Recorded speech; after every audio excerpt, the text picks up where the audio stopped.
Hey guys, I'm here with First Guest Metal interviewing the Setlist Guy team. We have Mr. Scott Christopher, Miss Stacy Christopher, and Mr. Gusto Christopher, yeah. Yeah, sorry, it's just like a tongue twister. I'm sorry. Oh, it's not confusing at all because Christopher is the last name, Gusto is the first name, and doctor's office appointments are fun. Oh yeah, no worries, man. And then we have Sammy. She helps with the team as well. And tell me about your business and what you guys do. Well, what we do is create setlist playlists for everybody, and we get them out there on Spotify and Apple and YouTube and Tidal and all the streaming services. And it's mostly a metal thing. There's so much metal out there, and we love metal so much that it's our primary focus. Yeah. And we try to catch every tour. We try to catch every festival that we can and get it out there so that people can just enjoy it and get to know the songs and get to know the new bands that are out there all the time. That's what it's about, man. Discovering new music and the love and passion for metal, you know? Yeah. How about you, Miss Stacy? What do you do?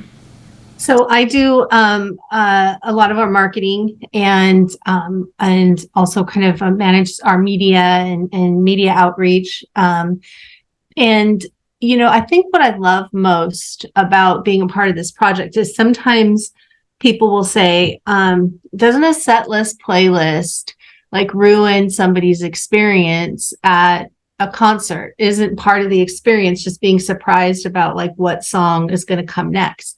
I agree with that.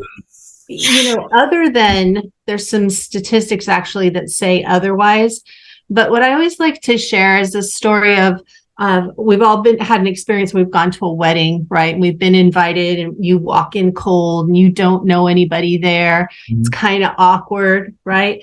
But you know, when a wedding party has like an engagement party and you know what is the dinner party like the night beforehand, and all the other different little gatherings where you sort of get to know the strangers little by little. And by the time you actually get to the wedding, your experience is so much more enhanced, right? Because you know the characters, they're like friends, they're new friends, you know what you have in common, you know what you like, you don't like, you know what place, you know what topics, conversation maybe you should avoid. And so the same is like going to a concert, and the songs are your friends. And when you make new friends, you're going to enjoy the concert that much more. And if you know what's coming up and you know you can expect, you're going to enjoy it that much more. And then, you know, you get into statistics around it, but it basically says the same thing, that people enjoy a curated experience with their playlist much more than just a random playlist where they don't know like kind of what to expect. Yeah, that's the surprise factor that gets everybody too. So yeah, and I mean it's always fun having a little surprise. And set lists you know that we do are not set in stone. Sometimes they're slightly different. Artists are artists after all, right? Yeah. But I think that the main point being that it's just an elevated experience when you know it a little bit better, but also it's really an opportunity to get to know new bands that you haven't heard of before. Mm-hmm. And so through that curation of a set list playlist, you're getting introduced to maybe a lesser known band that's going to be at a festival that you actually may end up falling in love with and liking more than the band you thought you were going to go see, you know, first and foremost. And so for that reason, we're super psyched about what we do to draw attention to those new bands, especially where we've come from in the music industry. Scott and I both have a background in working in the music industry and saw the utter crash where it fell through the ground, you know, after music started being shared digitally and all the streaming and all that. Yeah, all the crusty dusties in the music industry didn't know what to do. And they froze, and the whole thing fucking fell apart. Your life, you know. And so this is like, we're so excited to be a part of in our little corner of the world, helping rebuild that. and getting attention to new bands and heightening people's experience. Yeah. Just after Shock alone, I was so stoked to be pushing Bloodywood and Thy Art is Murder and Heartsick, because it's like, okay, I discovered Cousteau showed me Bloodywood at the very beginning of the pandemic, and I was like, whoa, these guys are a trip. This is awesome. And then Heartsick was insane. Thy Art is Murder is a death metal band at Aftershock. Oh, yeah, nobody at Aftershock is a death metal. No. And it was so great to be in the crowd and in the pits for all of them, and to know that, you know, some of these people in this pit, they were listening to my Setlist playlist. That's why they're here. Yeah, it's good. It's a good feeling too, overall, right? Yeah. And how about you, Mr. Cousteau? What do you do, man? Yeah, so like we said, it is definitely going to be multiple hats. Just you know, if there's a job that needs to be done there for it. But yeah, sometimes it's figuring out social media. I do a lot of just video editing as who I am, so that'll come into play. And if it's not that, then I'm finding new music and sending that off. And always finding some something new, whether it's on Spotify or listening to the breakdown compilations on YouTube. Just finding new stuff, finding new artists that we're enjoying, and sending that off to the Setlist Guy. Yeah, cool. And how about you, Sammy? What do you do? Yeah, I'm part of the media team.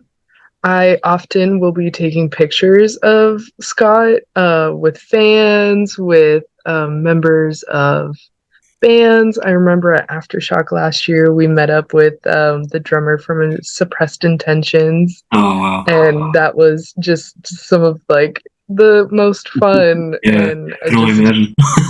When we're in the crowd or in the line for Aftershock and someone's like, "Oh, Setlist Guy! Yeah, I saw that! Yeah!" And it's just really fun capturing those moments because it's just pure joy, and that's what I enjoy about the metal community. Yeah. We're really awesome people. People misjudge us all the time too, you know, and like we're just like everybody else. We just want to be recognized, you know. So no, we're better. Yeah, I agree. That was a collective. We're better, but we're just a bunch of goth hippies. So. That works too. We talk about the industry and at a more philosophical level too, about how metal is really about mental health, mental health, and how the community really is more bonded, I feel like, in other genres because of that. You can instantly relate to somebody else. It feels like family because of a song and through a song, and you know that they worked through or gone through or experienced something similar on some fashion that you have. And that is a really, I think, primal expression of music in general, and that when it helps you move through something difficult or joyous even, right? But it's that elevated experience of connecting that I think makes it a really unique community. I agree. And I mean, like in my mosh pit experiences, I feel like all the energy is there, and like everybody's energy is bouncing off of everybody else.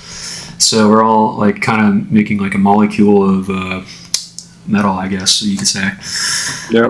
So I mean, that's. We talk about primal. I don't know if you saw in the Aftershock group after last festival, there was that deer that got in and like was running crazy. And somehow, I don't know how it happened. It was just deer was running crazy around the whole festival grounds. And somehow right after that, I found this article that said reindeer actually mosh, and they. The more you know. Like it's a thing. Like they will start going in a circle, and then the whole larger group starts moving in this entire circle. And I'm like, if that doesn't tell you the primal nature of what's going on here. I don't know. It's like it's kind of like ants. You know how ants do that? They have this Yep. thing, Yeah. the hills and stuff. I'm trying to remember what it's called. I don't know. It's some like big word, but yeah, it's something I can't really think of right now. Yeah. I want to say, how many people here think music will save their lives, and here I am, for sure. Yeah, man. And I can think of specific musicians out there that if I ever meet them, I'm going to just thank them. Yeah, same. Because you're one of the reasons I'm still here. Yeah, I So agree. I think it's that way for a lot of people. Yeah, the lyrics alone and just the meaningfulness behind the songs, and just the in depth of it all, I think describes what everybody's going through. Like Shinedown's video, Yeah. right? What's that song called? I'm forgetting. I know there's a Fly from the Inside. That's one of my favorites. Planet Zero. It's the one where they re-released a video and they showed people like all around the world watching them in concert, just in tears. And then I know, like at Aftershock, the crowd was very much like that. And I'm forgetting the name of the song, of course, but Second Chance? Sammy and I were there. Yeah, I think is it Get Up? I don't know. Okay, I don't know. I just popped in like Google here, so I'm just trying to find it. Yeah. Maybe it's like Yeah, or something. I don't know. One of the hard things is definitely because we're always looking at so many bands, even bands that we really enjoy. Like the first time we saw Shinedown was incredible, and it was a memory like we will never forget. And then we're literally like creating set lists for all these things, but then we're trying to like recall like, okay, like which song out of like however many thousands of songs that we've gone through was that one again? Yeah. My brain doesn't remember songs. Yeah, and I don't think Thy Murder was at Aftershock last year. I forget who it was because the mix-up was Thy Murder it was actually Fit for an Autopsy. Fit for an Autopsy, yeah. No, yeah, but Thy Murder recently came to Ventura, which was I don't know. I'm always like that's close to us, and small venue, and it's just like, oh, awesome. So, but yeah, no, and Fit for an Autopsy. That's right. They were awesome too. One of my favorite days I got into like in 2005, man, when they first the amount of like, at least personally me, the amount of times I just completely get mixed up between the bands and stuff is. I'm famous. Everybody like makes fun of me in the family for that. I'm like probably the OG of mixing up names. Yeah. Yeah. Oh, I really like Today to Shinedown. No. Oh yeah. There. Shut up. Oh man. How about you, Sammy? You have any favorite bands of yours that you want to kind of put out there? I know. Oh, which one do you think, Scott? Green Day. Very great band. I saw them live too. You and me are the big Green Day fans here. Yeah, I mean, we all have our OG bands. I'm Foo Fighters is my OG band. Yeah, same. And Korn and Slipknot and Limp Bizkit, because I mean they came from Jacksonville, so shout out to Fred Durst and Wes Borland, and the whole band. But yeah, I mean, there's just so much out there, man. Who else, Sammy, are some of your favorites right now? I was just thinking about on Facebook we had a year memory come up of the Polaris Alpha. Who else was there? That was like the I like Modest the Flames, Alpha Wolf, and Invent Animate. Yeah, Polaris. Yeah, they're great. Love Polaris. Yeah, Alpha Wolf is on repeat constantly for me. Newer, I would say Motionless in White. They're pretty good. I got to see them at Aftershock, and that was, seeing a band live that just changes how you hear them and the energy, and you feel connected with the artist in that moment, no matter how far away or how close you are. And it's just, love live music. Oh yeah, same. I've been really getting into Ithaca lately. Oh yeah, I love those guys too. And just as it, especially like women in metal, and there's just been such a huge evolution of what women in metal used to look like and what it looks like now, and I'm just so here for it. Yeah.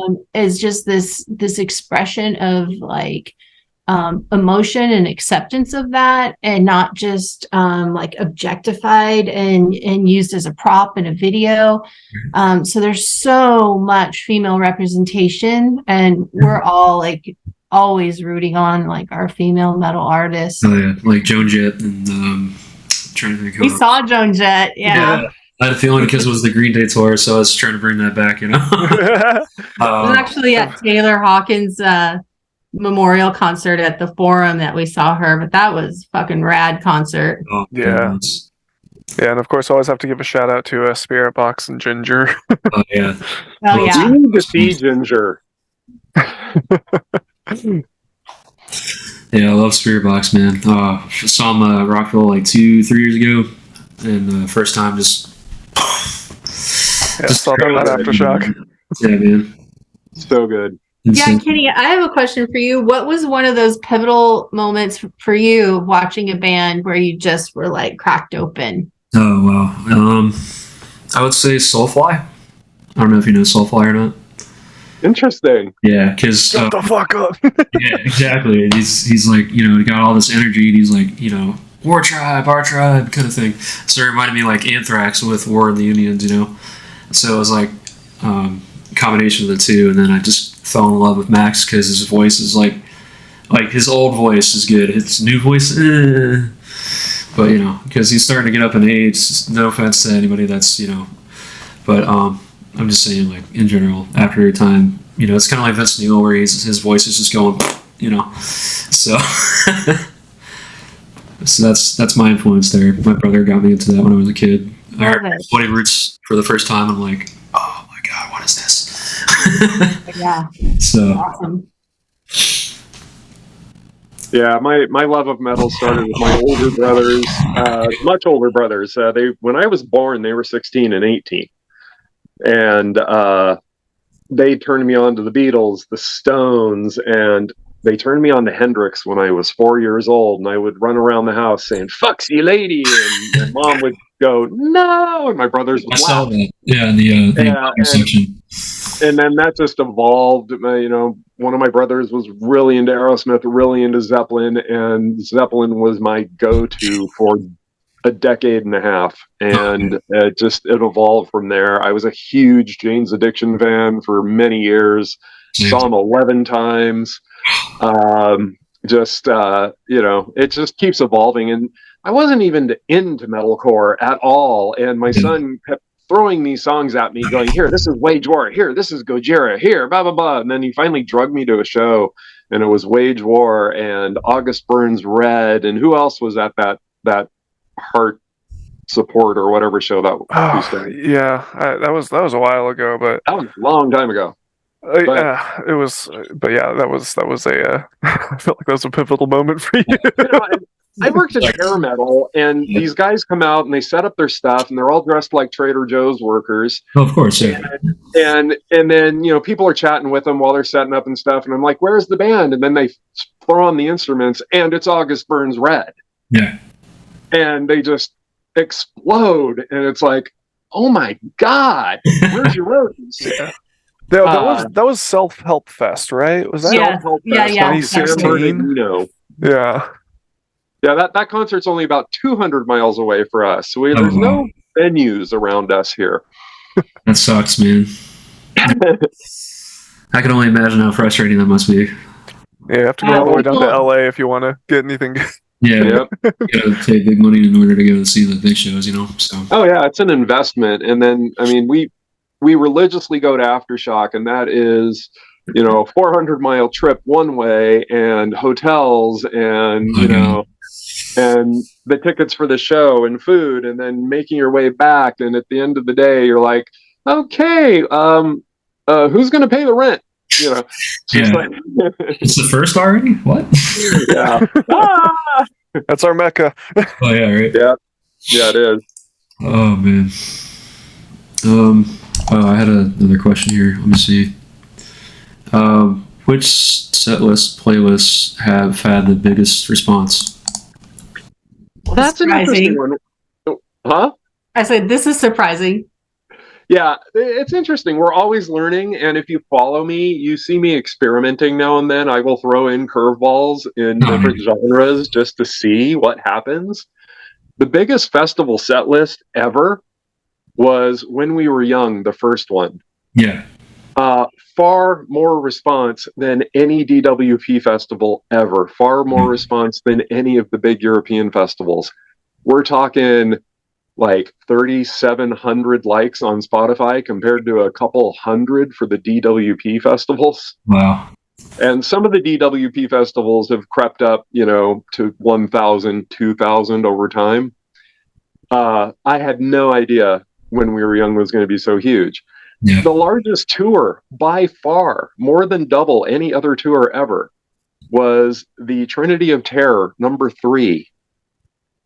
Just exploded, over 2,000 likes on Facebook. That's unheard of on a setlist playlist. No, yeah. And you did have a DWP list, set list playlist you dropped just the other day, and it was like it had hundreds of likes 500, yeah, overnight. Yeah, a fair amount of likes, but on day one, Rockville got over 500 hits on the website, which means people are downloading the setlist playlist. Yep.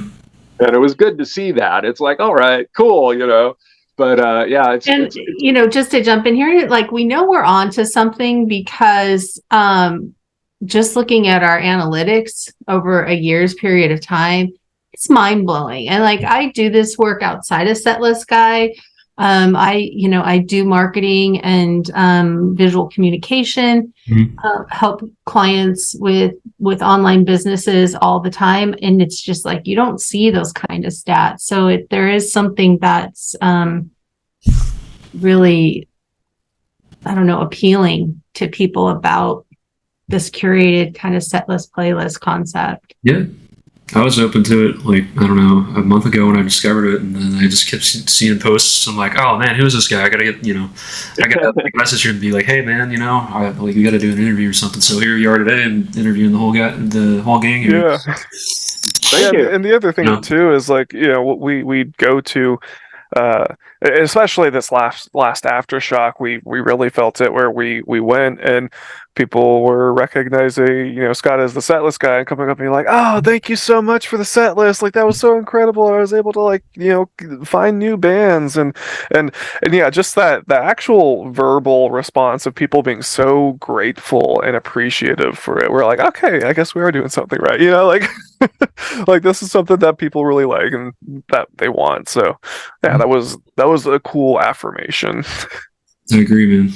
It's just there's the little moments, And the other fun thing is how many friends I have on Facebook and Instagram now that I've actually paid to see before. And now it's like, hey, want to chat?